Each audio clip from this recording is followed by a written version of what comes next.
everyone, welcome back to your Fave Virtual Bestie. Exactly, Jingas Jai. Kali ini aku punya satu pertanyaan dulu. Pernah gak sih kalian tuh ngerasa capek banget setelah scrolling media sosial? Dan capeknya tuh bukan capek fisik ya, lebih ke penuh banget rasanya kepala itu dan capek banget di kepala. Ada aja pertanyaan kayak, kok aku nggak sebahagia mereka ya hidupnya? Kok mereka kayaknya enak-enak terus ya hidupnya? Kok mereka bisa keluar main terus sesering itu? Kok aku enggak ya? Gitu. Kalau kalian pernah ngerasa seperti itu, kalian gak sendirian karena aku pun pernah ada di fase itu, bahkan sempat lama banget terjebak di situasi seperti itu berbulan-bulan. Dan kalau dipikir-pikir, media sosial itu seharusnya bikin kita happy gak sih? Karena bikin kita lebih gampang terhubung dengan orang lain, bikin kita gampang kenal atau punya teman baru di sosial media. Kan kayak sekarang tuh mudah loh aksesnya gara-gara sosial media. Bukannya malah bikin kita tuh capek, stress, overthinking, negative thinking sama diri kita sendiri, dan selalu merasa kurang terus. Dan ya gak aneh juga sih kalau misalnya media sosial itu seringkali buat orang merasa seperti itu. Karena kalau misalnya kita memang gak menggunakannya dengan hati-hati, media sosial tuh emang bisa banget jadi tempat yang berbahaya buat kita. Dan di sini aku pengen share 5 cara supaya media sosial itu jadi tempat yang menyenangkan juga menguntungkan. So let's dive right in. Pertama-tama, kalian sadar gak sih kita tuh sering banget buka Instagram yang niatnya cuma buat 5 menit aja, atau udah deh nanti sebentar dulu mau scrolling sebelum ngelakuin ini, sebelum ngelakuin itu, tapi tiba-tiba udah 2 jam kita scrolling gak sadar. Dan aku sering banget kayak gitu. Makanya kenapa aku coba batasi waktu. Dan di sini tuh HP kalian pasti punya fitur screen time. Tapi buat aku sendiri, aku nggak mempan dengan fitur screen time. Malah aku mempannya dengan alarm. Ya. Jadi kalau misalnya di alarm itu kan kayak ada ini jam segini alarm buat apa gitu. Jadi aku ngerasa kayak kalau udah alarmnya tuh bunyi, terus ada tulisan aku harus ngelakuin apa tuh baru aku bangun. Jadi aku set alarm, kayak misalnya aku pengen scrolling 10 menit, ya aku atur waktu, timer 10 menit, terus habis itu aku langsung bangun. Dan itu works di aku. Kalau misalnya kalian worksnya screen time, ya coba aja, tapi coba batasi waktu kalian scrolling atau atur screen time kalian, karena itu penting banget. Kenapa? Ketika banyak banget informasi masuk ke otak kita, itu tuh bikin mental kita capek secara gak sadar. Soalnya kayak udah terlalu banyak hal yang dikonsumsi, sedangkan kita tuh kadang scrolling pagi-pagi. Dan ya, itu salah banget. Kita scrolling pagi-pagi, kelamaan akhirnya menjalani hari dengan mental dan fisik yang kayaknya capek banget. Soalnya udah terlalu banyak informasi yang masuk di kepala. Dan ini tuh bad habit aku sebenarnya dulu. Aku tuh sering banget scrolling pagi-pagi yang buat aku ngerasa males untuk produktif di hari ini. Oke, kita masuk ke yang kedua. Menurut aku, sosmed itu kayak rak buku. Ketika dia rapih, kita jadi gampang memilih apa yang pengen kita konsumsi.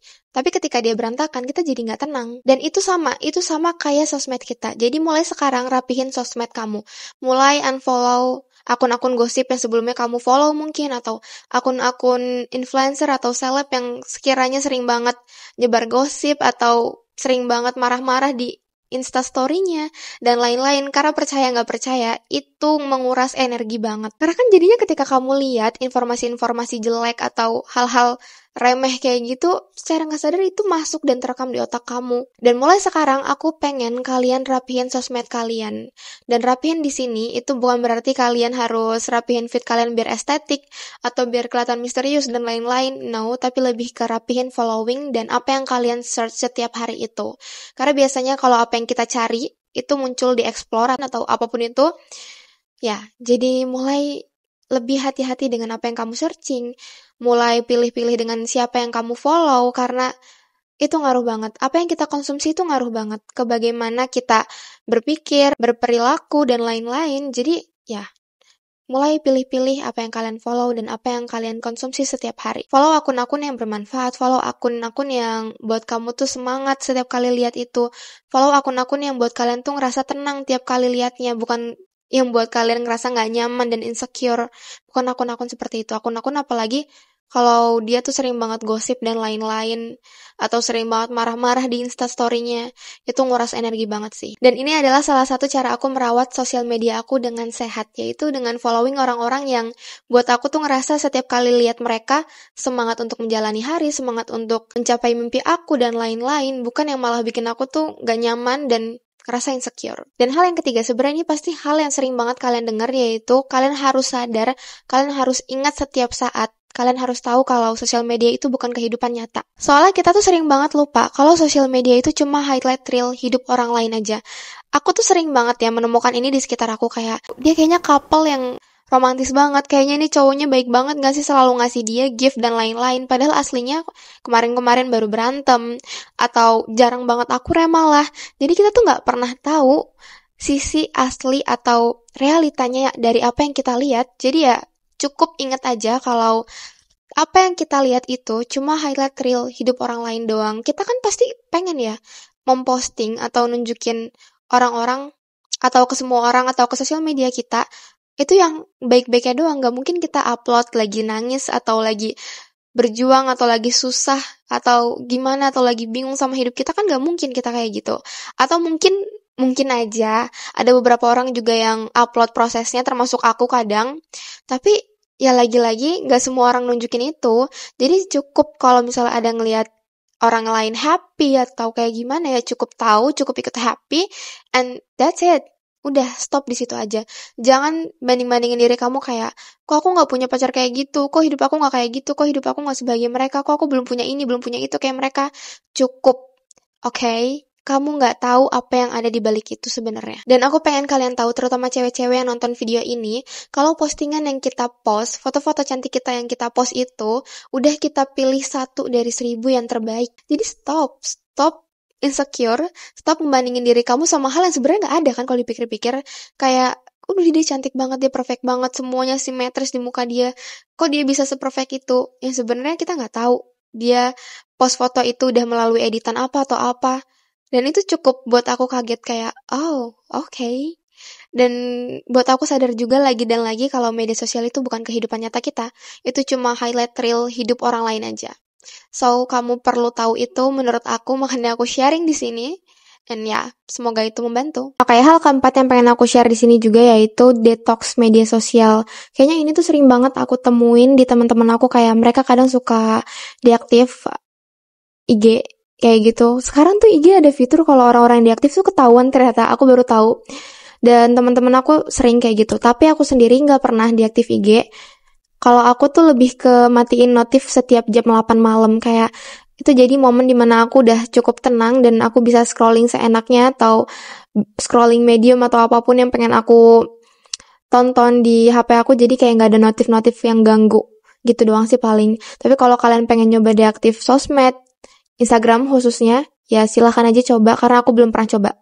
Tapi biasanya kalau weekend aku tuh bener-bener matiin notif dari pagi sampai malam. Jadi kalau aku buka sosmednya baru aku tahu kayak, oh ada notif ini, ada notif ini. Jadi aku cuma matiin notif di situ doang. Dan kayaknya mungkin untuk suatu hari mungkin ya, aku pengen nyoba deaktif IG juga, cuman belum tahu. Tapi ya mungkin bisa jadi hal itu juga akan terjadi di aku, so mungkin kalian bisa coba hal itu. Karena pas aku dengar teman-teman aku deaktif IG, katanya itu buat mereka tenang, buat mereka bisa bisa istirahat sejenak katanya. So ya mungkin itu bisa kalian coba juga. Tapi kalau misalnya kalian gak bisa, tipe yang gak bisa lepas dari sosmed karena kerjaan kalian di sosmed, kalian bisa ikutin caraku, yaitu matiin aja notifnya ya. Dan lebih kayak ke tips kedua aja sih, pilih-pilih apa yang kalian follow dan apa yang kalian konsumsi setiap hari. Soalnya kalau aku sendiri kan kerjaan aku di sosmed ya, jadi aku gak bisa nonaktifin sosmed aku. Makanya kenapa aku cari cara lain, yaitu matiin notifikasi ketika jam 8 malam dan ketika weekend. Karena aku pengen ngerasa tenang aja, kayak kalau notifikasi sebenarnya gak buat gimana-gimana, cuman ketika lihat kan kayak pengen lagi buka Instagram terus gitu loh. Jadi ketika notif mati kan kita nggak ke distract, kayak pengen buka IG, pengen buka TikTok atau lain-lain. Jadi gitu, aku matiin notifikasi doang. Dan yang kelima, itu sebenarnya hal yang mungkin kalian tahu juga, yaitu cari fokus lain. Cari hal yang buat kalian tuh excited, lebih senang ngelakuinnya daripada kalian scrolling. Kalau aku sendiri ngelakuin hobi aku. Hobi aku apa? Yaitu buat DIY. Aku tuh suka banget DIY, kayak apapun itu. Karena ketika aku udah DIY, aku tuh bakal tenggelam ke situ gitu loh. Dan itu buat aku lebih happy daripada scrolling media sosial. Jadi saran aku, cari fokus di kehidupan kalian yang lebih buat kalian tuh pengen ngelakuin itu daripada scrolling kayak gitu. Atau kalau misalnya aku lagi capek banget dan gak tahu mau ngapain selain scrolling dan gak lagi pengen DIY juga karena itu sedikit ribet juga kan, perlu effort lebih, aku jalan pagi atau jalan sore atau ya sepedaan. Itu yang paling sering aku lakuin, yaitu sepedaan. Aku tuh males banget kadang sama sosial media, harus scrolling lagi kayak bosen gak sih?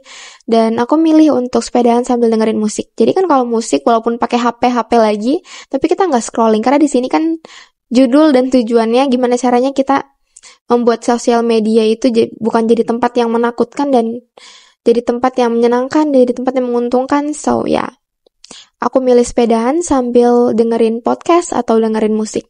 Tapi lebih sering ke musik sih. Dan mungkin itu aja sih cara aku supaya media sosial itu jadi tempat yang menyenangkan, bukan malah sebaliknya.